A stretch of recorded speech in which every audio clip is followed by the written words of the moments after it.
Oui, mon nom est Véronique Basile Hébert. Je suis atikamekw de la communauté de Wemotaci. Je suis une femme de théâtre. Je suis comédienne, metteur en scène, auteur. La pièce de théâtre qu'on présente au festival Présence autochtone au mois d'août, c'est une ode multimédia au territoire ancestral atikamekw. Aujourd'hui, 9 août 2021, en cette journée internationale des peuples autochtones, nous tenons à souligner cet événement. C'est une pièce de théâtre que j'ai écrite, qui a un côté hybride, qui combine le théâtre de création et le théâtre documentaire. Il y a des musiciens sur scène, il y a des drummers traditionnels, il y a de la projection vidéo. On a formé 5 jeunes autochtones, 4 atikamekw et 1 Anishinaabe, à une formation en VJing. Donc, il va y avoir des projections en direct sur le fond de scène et sur les immeubles derrière la scène. L'identité atikamekw est intimement liée au territoire. Le mot atikamekw désigne la forêt est Notchimik, ce qui signifie là d'où vient notre sang. On est très, très liés à ce territoire-là, à la forêt, aux rivières. Puis dans le cœur de ce territoire-là, il y a la magnifique rivière Tepiscouancibi. Tepiscouancibi, c'est la rivière Saint-Maurice. Puis Tepiscouan, ça veut dire la rivière qui coule les ruisseaux. Tellement il y avait d'affluents, les aînés qui naviguaient sur la rivière Tepiscouan, ils l'ont appelée comme ça, parce qu'elle donnait l'impression de coudre tous les petits affluents, les ruisseaux, les rivières.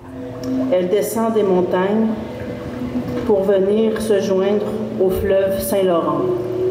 C'est ça, je voulais qu'on fasse un spectacle sur le territoire, puis comment est-ce qu'on, comme atikamekw, notre lien viscéral avec le territoire de nos ancêtres. Puis c'est le même territoire qui a créé la culture, qui a créé la langue. Donc c'est pour ça que je trouvais important d'en parler. Nous, les Atikamekw Niuruizu, sommes une nation à part entière. Nous maintenons notre souveraineté sur Nitaskinan, territoire ancestral légué par nos ancêtres depuis des temps immémoriaux. Dans la partie documentaire, j'aborde les enjeux actuels dans le contexte autochtone, dans le monde autochtone, donc les enfants les dépouilles qui ont été découvertes. J'aborde Joyce Echaquan, j'aborde les revendications territoriales, j'aborde aussi les récits des aînés. Donc il y a une partie où est-ce je vais lire le récit de vie d'un aîné qui faisait des canots de manière traditionnelle. Il s'appelait César Newashish, puis il y a une renommée internationale. Lui, il faisait des canots avec de l'écorce, puis il y avait juste des produits de la nature, donc il faisait ça de façon ancestrale. Puis c'était un de nos derniers à le faire. Il nous a transmis plusieurs récits importants. Voici quelques-unes de ses paroles. Le Niuruizu chassait beaucoup de septembre à novembre. En septembre, il chassait l'ours, moscou, pour préparer la viande. Ouyas. Avant la venue des fusils, déjà les outils étaient différents de ceux qu'on utilisait dans ce temps-là. Weshkut. Par exemple, la hache. Ostosk. Il y avait celle que vendaient les Iroquois. Nadweo. Donc c'est ça notre spectacle, c'est vraiment un hommage à la culture atikamekw à travers le territoire, puis les différentes perspectives qu'on peut avoir de ce territoire-là.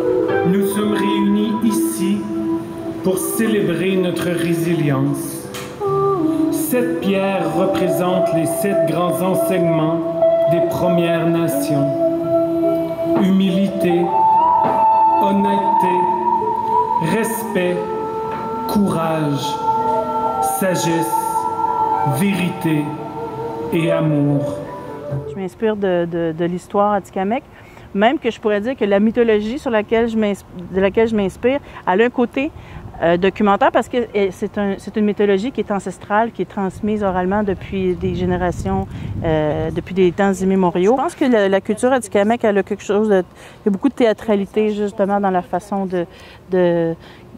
qu'on va transmettre les contes, les légendes, les valeurs, mais aussi dans la façon de discuter, la façon de régler les conflits, On va créer des rituels, comme le théâtre, c'est ancien comme pratique, donc ça a une origine très rituelle.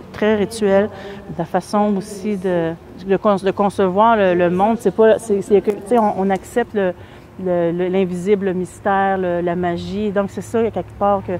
Ils étaient assis ici. Je peux les imaginer encore assis ici. J'ai trouvé à travers le théâtre une façon de me réapproprier mon territoire, mon imaginaire, la langue. Donc pour moi, c'était une façon de marcher vers ma guérison, vers ma culture, vers les autres, vers ma communauté. Ce sont nos invités d'honneur pour célébrer ce soir l'espoir d'un jour nouveau, alors que les voix des tambours résonnent dans le cœur du territoire, là d'où vient notre sang.